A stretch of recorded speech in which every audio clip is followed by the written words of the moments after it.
That's right. We just had the first exit poll a few moments ago, Brian, after polls closed here across the UK, and it looks like the Conservative Party, led by Boris Johnson, will gain around 50 seats compared to what they had in the previous Parliament. That will, in theory, give him a very workable majority when it comes to trying to get his withdrawal agreement with the EU passed through the building behind me once this fresh Parliament takes its seat. However, the chairman of that party saying just a moment ago that these numbers should be taken with caution. A spokesperson for the opposition Labour Party saying it's still far too early to call these results. I would say, though, that this same exit poll 2 years ago, the 2017 general election here, very, very accurate. 2015, it got the right result, although not quite the right numbers. So just to give you a sense of the context for these numbers, we're seeing 368 seats projected on this exit poll for the Conservative Party, just 191 for their next major opposition. 326 is the magic number that gives you a guaranteed majority, Brian.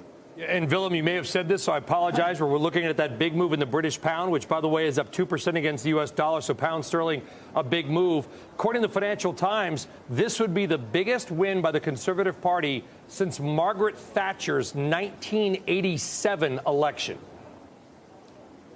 They have not had a very strong majority for the last 9 years. They've been in office for 9 years, but they've not had very strong majority. It's made it very difficult, as you and I have known for the last couple of years, for them to get a lot of things done under Theresa May, under Boris Johnson.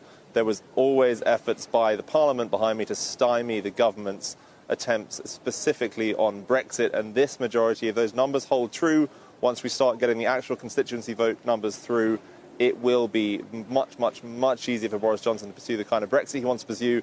And from the market perspective, of course, that's all about certainty. It allows people to see January 31st, a date for the UK to leave the EU, and the uncertainty we've seen over the last few months, in theory, would be taken off the table. All right, Willem Marks. Wow, what a big day, a big night there in the UK. Willem Marks staying late. We appreciate it.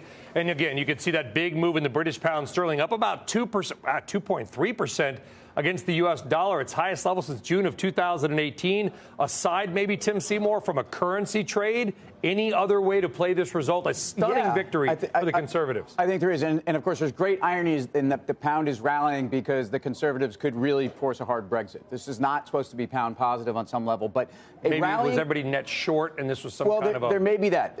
But remember, folks, in terms of the pound, it's a risk-on currency. So when I see the pound running, to me, that's a very good sign for global growth. Whether that is really what's happening, it's certainly from a markets and a risk-on perspective, something we've seen many times. We're back to May of 2018 in terms of this breakout. Through 136 on the pound, I'm just looking at is where you would have a major breakout. And right now, this is certainly very good for, it's consistent with all the other risk on today. So think about this for a second from a different vantage point. The British pound, an extraordinarily developed economy, correct? Just moved 2.3% in a matter of minutes. In terms of a broader market, the Dow Jones, for example, that's more than a 600-point move in the Dow, which if that happened, we'd be talking about the entire show. I don't think, my opinion, I don't think currencies should move that way, especially developed market currencies. And I don't think the U.S. 10-year rate should go from 3.25% to 145 to 180 to 150 to 190. This is what central banks do. When I mentioned the possibility of a huge net short position, Chris, you were nodding. Absolutely. I mean, you have had people short sterling for 2 years here. That is just beginning to get unwound. If you and they just got punched in the face. And look at sterling versus euro. That's where the huge move is right now. So this hard Brexit is less about the UK. It's more about the European Union. And I think the currency market's telling you that today. Yeah, I'm looking at what's the percentage move on the pound euro. We'll probably show that a bit later on in the show. Either way, stunning results for the Conservatives. Biggest Conservative majority, according to the FT, since Thatcher's 1987 victory. Wow, we'll get more on that and the reaction in a bit.